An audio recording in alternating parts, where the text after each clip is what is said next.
मोदी का सांसद कहता है कि देश में गृह युद्ध के लिए सीजीआई खन्ना जिम्मेदार है, तो वहीं मोदी का दलाल पत्रकार कहता है कि पहलगाम हमले के लिए सुप्रीम कोर्ट जिम्मेदार है।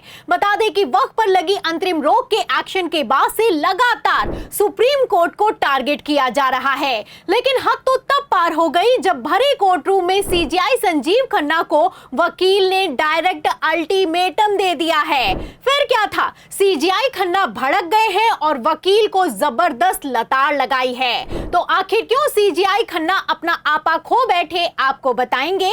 आखिर क्यों वकील ने कहा कि तू है क्या चीज, बाहर मिल तुझे देखता हूं, बयान भी सुनाएंगे। और सबसे बड़ा सवाल, क्या सीजीआई खन्ना पर रिटायरमेंट के ठीक पहले दबाव बनाया जा रहा है, उस पर भी आएंगे। लेकिन खबर में सबसे पहले आप बिग ब्रेकिंग देखिए। खबर आप देखिए हिंदुस्तान की। देखिए इसमें लिखा हुआ है कि यहां राजनीतिक भाषण मत दीजिए, कॉलेजियम पर वकील ने क्या कह दिया कि भड़क गए सीजीआई खन्ना। एक तरफ उपराष्ट्रपति जगदीप धनखड़ कहते हैं कि सीजीआई को हटाओ, दूसरी तरफ बीजेपी समर्थित वरिष्ठ वकील भरे कोर्ट रूम में सीजीआई खन्ना को खुला चैलेंज करते हुए कहता है कि पूरे के पूरे कॉलेजियम सिस्टम को हटाओ, उस कॉलेजियम सिस्टम को हटाओ जिसके अध्यक्ष खुद चीफ जस्टिस ऑफ इंडिया हैं। आपको बता दें कि कॉलेजियम सिस्टम हटा तो जजों की नियुक्ति भी केंद्र के हाथ में चली जाएगी और मोदी सरकार अगर अपने हिसाब से जस्टिस या फिर की चीफ जस्टिस बनाएगी तो इस देश का क्या होगा,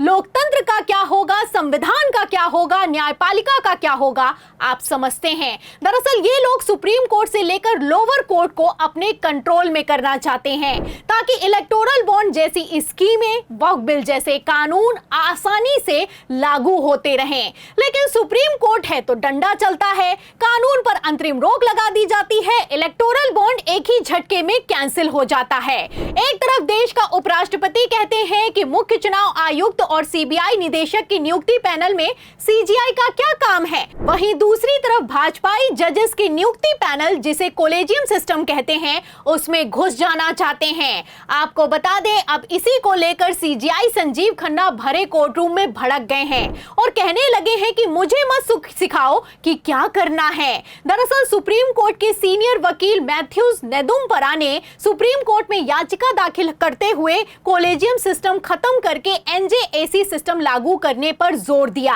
इस पर पहले तो वकील ने सुनवाई की अपील की, फिर ज्ञान देने लगे, अल्टीमेटम देने लगे, चुनौती देने लगे, जिस पर सीजीआई संजीव खन्ना अपना आपा खो बैठे और जबरदस्त लताड़ लगाई है।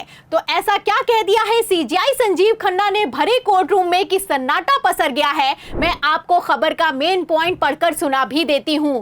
देखिए खबर में लिखा हुआ है कि मेरे मुंह में शब्द ना डालिए, बस कृपया कोर्ट में राजनीतिक भाषण ना दें। तो सीजीआई खन्ना ने साफ कह दिया कि यहां पर खड़े होकर अपने शब्दों को मेरे मुंह में ना डालो, पहली बात। और दूसरा, ये कोर्ट है, कोई राजनीतिक मंच नहीं जो यहां पर खड़े होकर राजनीतिक भाषण दे रहे हो। आपको बता दें कि इतने पर भी वकील नहीं रुका और कहा कि चंद्रचूड़ ने तो इस मसले पर सुनवाई के लिए वादा किया था।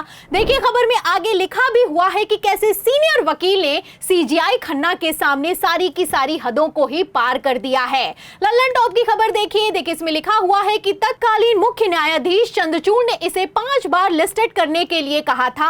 एनजेएसी समय की मांग है, ये आना ही चाहिए। उपराष्ट्रपति ने भी इसे कहा है और देश की जनता इसकी मांग कर रही है। माननीय न्यायाधीश ने इसे लिस्ट करने का वादा किया था।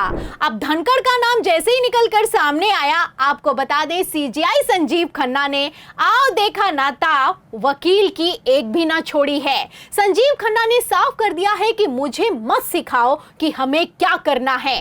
वैसे भी जगदीप धनखड़ से लेकर भाजपाई सांसदों के बयानों ने कैसे सुप्रीम कोर्ट की गरिमा को तार-तार कर दिया है, आप अच्छे से जानते हैं। वकीलों की हिम्मत बढ़ गई है, सुप्रीम कोर्ट को अल्टीमेटम दे रहे हैं। और तो और हद तो तब पार हो गई है जब सीजीआई संजीव खन्ना को भी काम करने का तरीका सिखाया जा रहा है। इतना ही नहीं, लोअर कोर्ट्स में तो हालत इतनी बद से बदतर हो गई है, यहां पर तो चेक बाउंस के केस में अगर दोषी को दोषी ठहरा दिया जाए तो महिला जज को भरे कोर्ट रूम में वकील जान से मारने की धमकी दे रहा है और धमकी देते हुए भरे कोर्ट रूम में कह रहा है कि बाहर मिल, तू है क्या चीज, तुझे देखता हूं। तो जैसे हालात हैं ऐसे में कॉलेजियम सिस्टम का होना बहुत जरूरी है। आपको बता दें, अगर कॉलेजियम सिस्टम हटा तो मोदी सरकार तानाशाही पर उतर आएगी। तो क्या होता है कॉलेजियम सिस्टम और इस सिस्टम को क्यों हटाने के लिए मोदी सरकार ने अपना पूरा का पूरा सिस्टम लगा दिया है, आपको फटाफट से बता देते हैं। खबर आप देखिए बीबीसी की। देखिए इसमें लिखा हुआ है कि कॉलेजियम भारत के चीफ जस्टिस और सुप्रीम कोर्ट के 4 वरिष्ठतम जजों का एक समूह है। ये 5 लोग मिलकर तय करते हैं कि सुप्रीम कोर्ट में कौन जज होगा। ये नियुक्तियां हाई कोर्ट से की जाती हैं और सीधे तौर पर भी किसी अनुभवी वकील को भी हाई कोर्ट का जज नियुक्त किया जा सकता है। तो कॉलेजियम सिस्टम कितना मजबूत सिस्टम होता है आप देख सकते हैं। ये वही सिस्टम है जिससे जजेस की नियुक्ति होती है। लेकिन अब इसी कॉलेजियम सिस्टम पर भाजपाइयों ने परिवारवाद का आरोप लगाया है। आपको बता दें कि जब से नरेंद्र मोदी प्रधानमंत्री बने हैं तब से यानी कि 2014 से लगातार कॉलेजियम सिस्टम को हटाकर एनजेएसी सिस्टम लाने का जुगाड़ सेट किया जा रहा है। आपको बता दें कि इस एनजेएसी सिस्टम को नेशनल जुडिशियल अपॉइंटमेंट कमीशन कहते हैं। इस कमीशन में 6 लोगों को सदस्य बनाने का प्रावधान है। चीफ जस्टिस ऑफ इंडिया, केंद्रीय कानून मंत्री, सुप्रीम कोर्ट के 2 सीनियर जज, 2 विशेषज्ञ। तो प्रधानमंत्री, कानून मंत्री और 2 विशेषज्ञों को मिलाकर सरकार की तरफ से आप देख सकते हैं कि बहुमत बन जाएगा। जब कॉलेजियम में सरकार की तरफ से बहुमत बन जाएगा, ऐसे हालातों में कॉलेजियम सिस्टम का अध्यक्ष होकर भी चीफ जस्टिस क्या उखाड़ लेंगे, सवाल खड़ा होता है। अरे जो मोदी शाह नेता प्रतिपक्ष के विरोध के बावजूद अपने हिसाब से मुख्य चुनाव आयुक्त को नियुक्त कर सकते हैं, वो करने को कुछ भी कर सकते हैं। लेकिन ये कुछ भी सीजीआई संजीव खन्ना के कार्यकाल में तो नहीं चलेगा। आपको बता दें, एक तरफ सीजीआई खन्ना ने वकील को लताड़ लगाई है, दूसरी तरफ कॉलेजियम सिस्टम में परिवारवाद को खत्म करने के लिए कॉलेजियम इंटरव्यू का प्रावधान जोड़ दिया है। मतलब अब सिर्फ सिफारिश या फिर की सीनियरिटी के आधार पर नहीं बल्कि इंटरव्यू के आधार पर नियुक्ति होगी। तो आप देख सकते हैं कि रिटायरमेंट से ठीक पहले सीजीआई खन्ना ने सिर्फ वकील को नहीं बल्कि धनखड़ को भी लपेट दिया है। अब ऐसे में जब 5 मई को सुप्रीम कोर्ट में वक्फ के मसले पर सुनवाई होगी तो सीजीआई खन्ना क्या और कितना किसकी सुनने वाले हैं, आप अंदाजा लगा सकते हैं। क्या वक्फ पर भी जाते जाते सीजीआई खन्ना ऐतिहासिक फैसला सुनाएंगे या फिर कि किसी के दबाव में आएंगे?